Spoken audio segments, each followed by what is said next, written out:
Монгол улс бол өргөн удам нутагтай орн. Ялангуяа Аз нутгийн долоон бүсэд газар нутгийн хэмжээгээр нэлээд томд тооцогддог.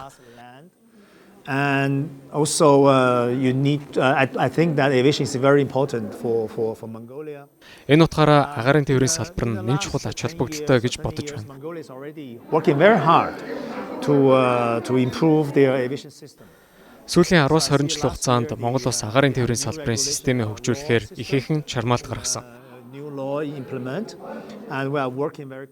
Өнгөрсөн жил иргэний нисхийн тухай хууль шинжилэн батлагдсан. Бидний хувьд Монгол улсын агаарын тээврийн салбарыг хөгжүүлэхээр иргэний нисхийн ерөнхий газар болон зам тээврийн яамтай нэгт хамтран ажиллаж байгаа. Air transport is an engine of economic development. Юун түрүүнд агаарын тээвэр нь эдийн засгийн хөгжлийн гол хөтөлбөр гэдгийг хэлхэн зүйтэй. Ялангуяа Монгол шиг далаад гарцгүй орнуудын хувьд агаарын тээврийн салбар нь олон улстай холбох гүүрэн гэж хэлж болно. Агаарын тээврээр дамжуулан аялал жуулчлал, хөрөнгө оруулалт татах боломж бүрдэнэ.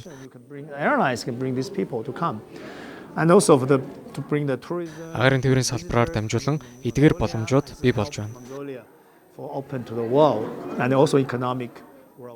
Мөн эдийн засгийн өсөлтийг дэмжинэ. Нисхийн салбар тухайн улс орны дотоодын нийт бүтээгдэхүүнд чухал хувь нэмэр оруулдаг. Зөвхөн ажлын байр бий болохоос гадна нийт эдийн засгийн өсөлтөд ч гэсэн нөлөөлдөг. Олон улсын иргэний нисхийн байгууллагын зүгээс үзэхэд Монгол улс хамгийн түрүүнд дэд бүтцээ хөгжүүлэх шаардлагатай байна. Би 2019 онд шинэ нисэх онгоцны буудлын нээлтээр Монголд ирж байсан.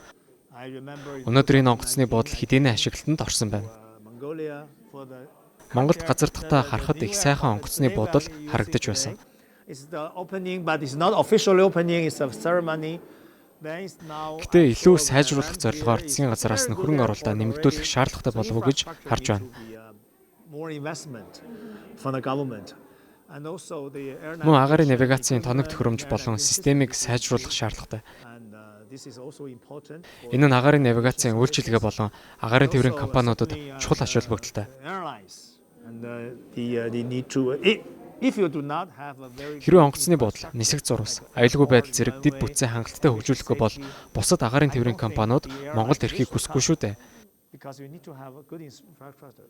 Эцэст нь Монгол улсын нисхийн салбарын зохицуулалт сайн байх шаардлагатай гэж харж байна.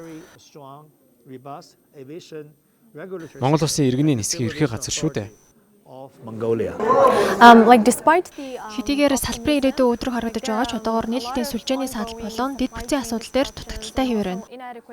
2026 болон 2027 он тулгарх гол сорилтуудыг та ямар байдлаар харж байгаа вэ? Yes, from an ICAO point of view, ICAO have a strategy. Олон улсын иргэний нисхийн байгууллагын хувьд нислэгийн аюулгүй байдал, хамгаалалт, агаарын навигац, эдийн засгийн хөгжил болон байгаль орчны хамгаалалт гэх 5 үндсэн стратегитай. And also ICAO have a long-term 2025-аас 2050 он хүртэлх урт хугацааны төлөвлөгөөтэй. Бид дэлхийд даяар осолгүй байхын төлөө хичээж байна. So your question is relating. Мэдээж COVID-19 цар тахал агаарын тээврийн салбарт маш хүндээр нөлөөлсөн. 20-22 оны хооронд олон орн хилээ хааж тээвэрлэлт зогссон. Одоогоор бид эргэн сэргийх шатанда явж байгаа. 2024-өөс 2050 оны хооронд бид бараг 100% сэргэнэ гэж найдаж байна. Гэтэ геополитикийн хурцтмал байдлаас шалтгаалаад зарим орны хувьд бүрэн сэргэж чадаагүй л байна. Нийлүүлэлтийн сүлжээч мөн сорилттой тулгарч байгаа. Олон улсын иргэний нисхийн байгууллага салбарын үйл ажиллагаанд шууд оролцоод байдаггүй. Гэтэ бидэнд нийлүүлэлтийн асуудал байгаа нь тодорхой.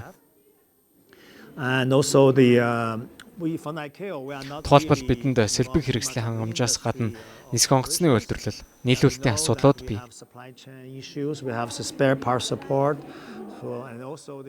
Энэ нь салбарын өсөлтөд ч гэсэн нөлөөлж байна. Like according to industry research, the industry revenue is expected to hit 1 trillion. Судалгаагаар салбарын орлого 2025 онд 1.80 ам доллар хүрэх төлөвтэй байна. Тэгвэл энэхүү өсөлт Монгол улс шиг хөгжиж байгаа орнуудад ямар байдлаар нөлөөлнө гэж тооцоолж байгаа вэ? this kind of growth from the industry. Yes, I think that I saw that Mongolia show a very strong Монгол улс иргэний агарын тээврийн салбартаа ихээхэн ач холбогдол өгч байгааг харсан. Түрүүнд дурдсанчлан Монгол улсын засгийн газар болон гадаад харилцааны яам нэгдсэн үндэсний байгууллагын далаад гарч буй орнуудын эдийн засгийн хөгжлийн бодлогын хүрээнд чухал үүрэг гүйцэтгэж байна. for the landlocked countries develop economic development. Монгол улс Аз намхан далайн бүсийн хорон. Мөн Монгол улсад иргэний нисхийн хөгжил зайлшгүй шаардлагатай.